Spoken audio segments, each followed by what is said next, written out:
Magandang araw sa lahat. Welcome po ulit dito sa ating channel, Ang Biyahe e Komida. Maraming salamat sa lahat ng nag-subscribe. Indeed. Punta tayo sa ating topic. February 6, 2025. Claudine Barreto nag-post ng mensahe tungkol sa loyalty sa mga kaibigan. Claudine Barreto, ang krimen ay isang krimen. Ikinalungkot ni Claudine Barreto na nawalan siya ng dalawang malapit na kaibigan nitong nakalipas na araw dahil sa totoong konsepto ng loyalty. Sa Instagram ngayong Huwebes, February 6, 2025, nagbahagi si Claudine ng reel nila ng matalik na kaibigan na si Katrina Paula.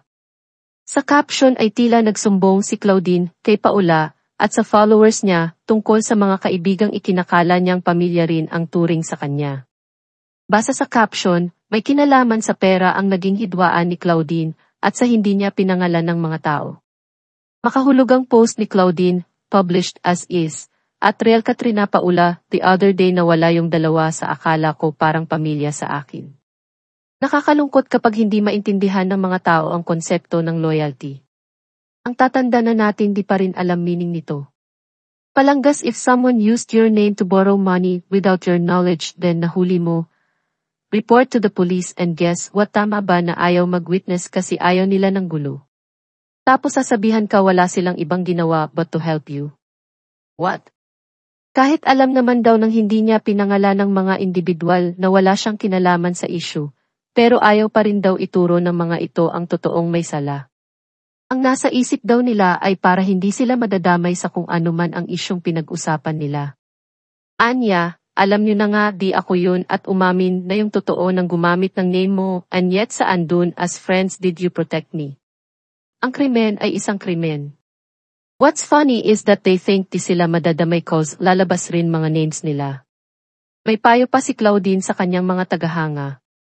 Baka raw may mga kaibigan silang alam ang katotohanan pero ayaw panindigan at sa halip ay pumanig pa sa mga may sala. Red flag daw ito. Saad niya, hi. Palanggas, sana po malaman niyo na kung alam ng kaibigan o mga kaibigan na nagsasabi kayo ng totoo at hindi tatayo para magpatotoo sa ngalan niyo at panig na may kriminal na red flag run away sa mga ganitong klaseng tao. Mensahe pa niya sa taong anyay tinalikuran ang kanilang pagkakaibigan at sa nakasira ng relationship namin friends, sana masaya ka na. Ang ilang kaibigan ang umiwas na lang cause of your attitude and negativity. But also thank you so much dahil alam ko na kung anong mga klaseng mga tao sila. Nagpadala na ang PEP, Philippine Entertainment Portal, ng mensahe kay Claudine sa pamamagitan ng direct messaging sa Instagram upang mabigyang linaw kung ano ang pinag-ugatan ng kanyang post.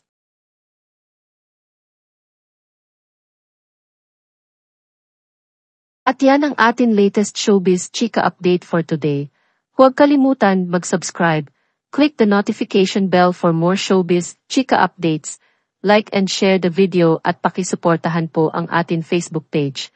Maraming salamat sa lahat ng nag-subscribe. Indeed. Magandang buhay sa lahat, paalam.